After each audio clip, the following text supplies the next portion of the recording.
Hey everyone, Elizabeth here. The Last Laugh delivers stories that leave you speechless. If you're here for it, hit subscribe and let's go. I should have known something was wrong when Mom insisted on Sunday dinner at the house. The family home in Riverside, a beautiful 4-bedroom Craftsman built in 1928, with original hardwood floors and a wraparound porch.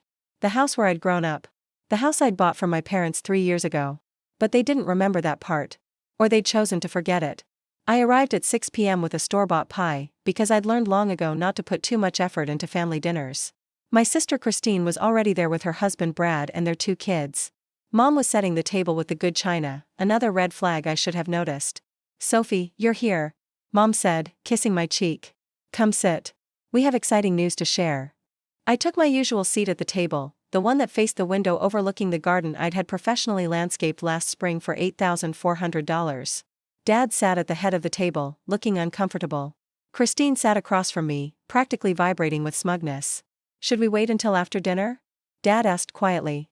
"No, Roger, we discussed this. Let's tell her now so we can celebrate properly." Mom sat down, folding her hands on the table. "Sophie, your father and I have made an important decision about the house." I cut into my chicken carefully. "What decision?" "Well, as you know, Christine and Brad have been renting that apartment in the city, and with the twins getting bigger, they really need more space. It just makes sense." "What makes sense?" I kept my voice neutral, my fork steady. Christine jumped in, unable to contain herself. "Mom and Dad are transferring the house to me. Isn't that wonderful? The kids will finally have a real home, with a yard and everything." I took a bite of my chicken. Chewed slowly. Swallowed. "I see. We knew you'd understand," Mom said, reaching over to pat my hand. "You have that nice apartment downtown, and you don't have children. Christine needs this house more than anyone." My nice apartment downtown. The 2-bedroom condo I'd purchased as an investment property 4 years ago, which I now rented out for $3,200 a month. I actually lived in a penthouse in the Marina District, but they didn't know that. They thought I was still renting a modest place, still working as a mid-level accountant, making maybe $65,000 a year. They had no idea I was a forensic accountant specializing in fraud detection, or that I was a partner at Chen and Associates, one of the most prestigious accounting firms in the state. "So when is this transfer happening?" I asked mildly. "It's already done," Christine announced triumphantly. "Dad filed the paperwork last week. The house is officially mine as of Friday. We're moving in next month." Brad raised his wine glass. "To new beginnings." I didn't raise my glass. I set down my fork very carefully. "Dad," I said quietly, "what paperwork did you file?" He shifted in his seat, not meeting my eyes. "A quit-claim deed. Transferring ownership from your mother and me to Christine. It's all legal." We checked. "You checked with whom?"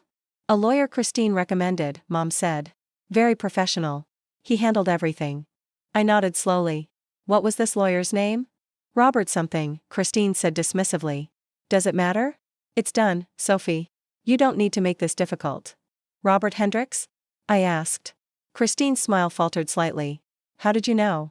"Because Robert Hendricks isn't a real estate lawyer. He's a divorce attorney. And he was disbarred 6 months ago for fraudulent documentation." I took a sip of my water. "But more importantly, Mom and Dad can't transfer a house they don't own."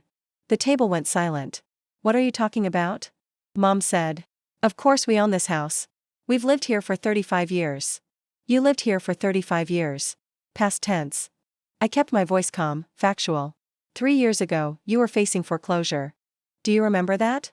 The medical bills from Dad's surgery, the second mortgage you'd taken out, the property taxes you couldn't pay. You were $87,000 in debt, and the bank was going to take the house. Dad's face had gone pale. Mom's mouth opened and closed without sound. "I bought the house from you," I continued. "I paid off all your debts, $87,000 to the bank, $12,400 in back taxes, $6,800 in legal fees." "That's not true," Christine said, but her voice had lost its confidence. "Mom and Dad own this house. I've been letting them live here rent-free," I said. "Because they're my parents, and I didn't want them to lose their home. But the deed is in my name. Sophie Park. Has been since October 15th, 3 years ago. You can check with the county recorder's office." "You're lying," Christine hissed. "Why would they sign over their house to you?" "Because I saved them from bankruptcy and homelessness." I looked at my parents. "Do you really not remember?" "Dad, I sat in the hospital with you after your surgery. I saw the bills. I saw the foreclosure notice. I told you I'd take care of it." Dad's hands were shaking. "Sophie, we thought that was a loan.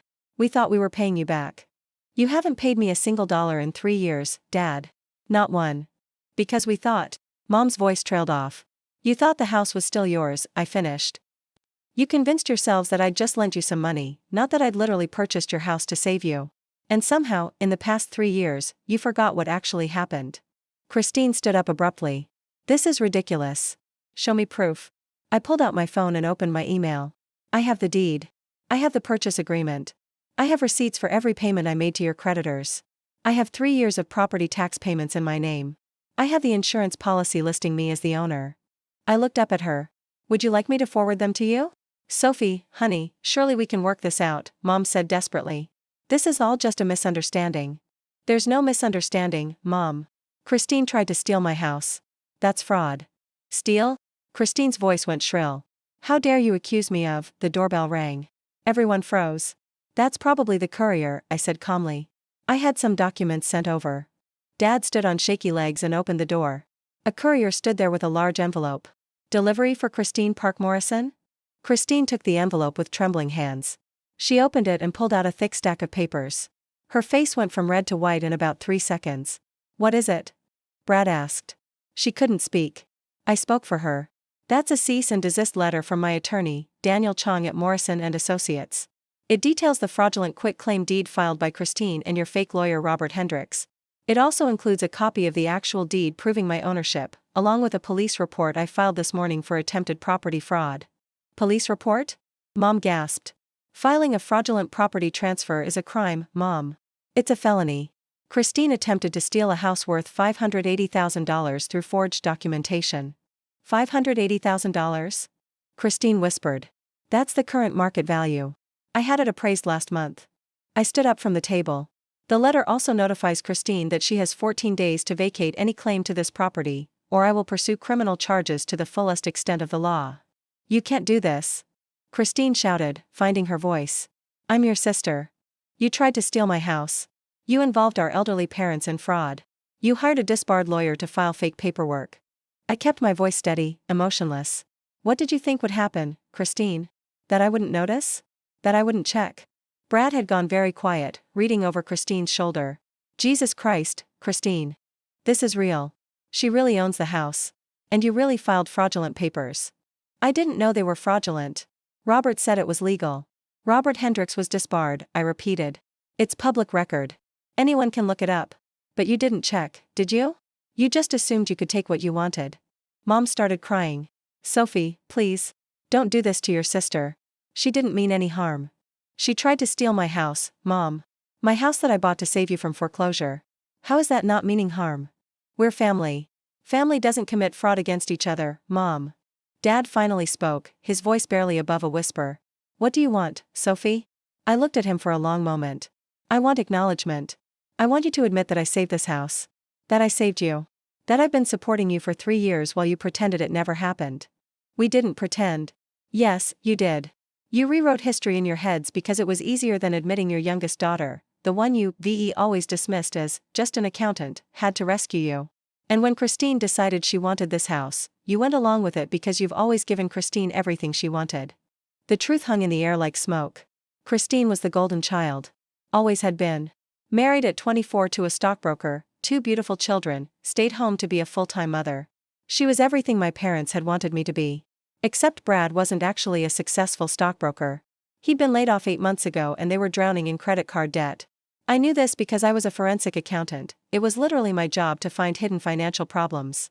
But I'd never said anything. Because that's what I did.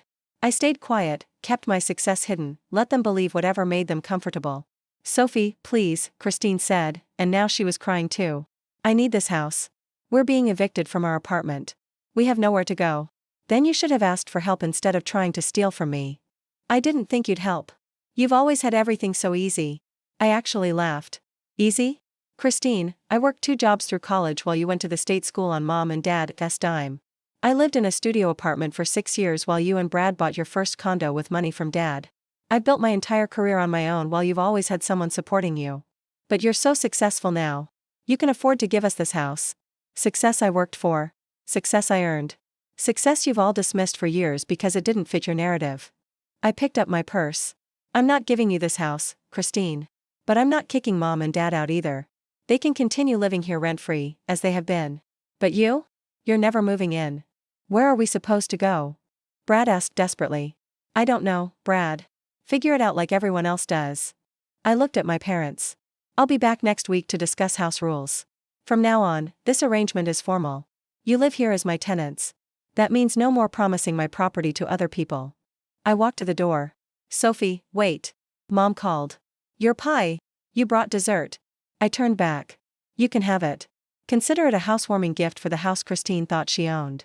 I left them there, Christine crying, Brad staring at the legal documents, Mom desperately trying to salvage dinner, Dad sitting silent with guilt written across his face. 2 weeks later, I received a voicemail from Christine. Sophie, it's me. Look, I talked to a real lawyer. A legitimate one. He said I could face up to 3 years in prison for the fraudulent deed. And a $250,000 fine. Sophie, please. I made a mistake. A huge mistake. But I'm your sister. I'm begging you. Don't press charges. I'll do anything. The kids, they need their mother. Please call me back. Her voice cracked on that last word. I deleted the message. Then I called my attorney. Daniel, it's Sophie. About the park case. Yes, Sophie. Have they responded to the cease and desist? Christine called. She's terrified. Good. She should be. What she did was serious. I don't want to press criminal charges. Sophie? I don't. But I want a formal legal agreement. Christine and Brad both signed documents acknowledging my ownership, admitting to the fraudulent filing, and agreeing never to make any claim on the property. I want a restraining order preventing them from discussing the house publicly or with any government agency. And I want it notarized and filed with the court. Consider it done. What about your parents? Draft a formal lease agreement. 0 rent, but clear terms. They're tenants. I'm the landlord. Everything documented. You're being generous. They're still my parents. They made a mistake. A big one. But they didn't maliciously try to steal from me. Christine did. I hung up and stared out my penthouse window at the city lights. My phone buzzed with a text from Dad. Dad, Sophie, I'm so sorry. We failed you. You saved us and we forgot. Or we made ourselves forget. Your mother and I want to make this right. Me, sign the lease agreement Daniel sends over. Follow the rules. That's how you make it right. Dad, we will. I promise. And Sophie? I know we haven't said it enough, but we're proud of you. You've built an incredible life. We just couldn't see it because we weren't looking. I stared at that message for a long time. Me, start looking, Dad. Because I'm not hiding anymore. 4 months later, I showed up for Sunday dinner again. First time since the incident, as Mom now called it. The lease agreement was signed. The fraud case was settled with Christine signing a detailed confession and agreement. No criminal charges were filed, but it was all on record if she ever tried anything again. Mom answered the door, and for the first time in years, she looked at me like she actually saw me. Sophie. Come in, please. The house looked different. They'd been taking care of it better. I'd hired a property management company to do monthly inspections, and Mom had been keeping everything pristine. I made your favorite, she said. Honey glazed salmon. You remembered. I'm trying to remember a lot of things. She guided me to the dining room. It's just us tonight. Your father and me. Christine isn't invited anymore. Mom. No, Sophie. What she did was unforgivable. She tried to steal from you. She involved us in fraud. She could have destroyed this family. Mom's eyes filled with tears. She could have sent your father and me to prison as accessories. I wouldn't have let that happen. But you could have. And we would have deserved it. She took my hands. You saved us 3 years ago. You've been supporting us ever since. And we thanked you by trying to give your house to your sister. I don't know how you can forgive us. You're my parents. You made a mistake. A devastating mistake. Dad came in from the kitchen carrying a wine bottle. He looked older, more worn. Sophie. Thank you for coming. We sat down to dinner, the 3 of us, and for the first time in my adult life, we had a real conversation. They asked about my work. Really asked. Wanted to know about my clients, my cases, my success. You're a partner at Chen and Associates? Dad said, genuine awe in his voice. Sophie, that's one of the most prestigious firms in the state. I know, Dad. I've been there for 6 years. We had no idea. Because you never asked. The words hung there, true and painful. We're asking now, Mom said quietly. Tell us everything. We want to know who you really are. So I did. I told them about my career, my income, my investments. About the penthouse, the rental properties, the stock portfolio worth $1.4 million. About the life I'd built while they'd been looking the other way. They listened. Really listened. For the first time. I wish your grandmother could see you now, Dad said finally. She always said you were the smart one. The one who'd go furthest. She saw me, I said. Even when you didn't. We see you now, Mom promised. Finally, we see you. 6 months after the dinner where Christine tried to steal my house, I received a letter in the mail. From Christine. I almost threw it away. But curiosity won. Sophie, I don't expect you to read this. I don't expect forgiveness. But I need to say it anyway. I was jealous of you. Deeply, poisonously jealous. You were always smarter, more capable, more independent. You built something real while I just played house with borrowed money and Brad's fading career. When I found out about the house, when Mom let it slip that you helped them out a few years ago, I saw an opportunity. I thought if I could just get that house, I'd finally have something you didn't. Something that was mine, not yours. I didn't think about the fact that you'd earned it. That you'd saved our parents. That you'd been supporting them for years. I just wanted to take from you because I couldn't build what you built. The lawyer fees for settling the fraud case wiped out our savings. Brad and I are in counseling. We're living with his parents while we figure things out.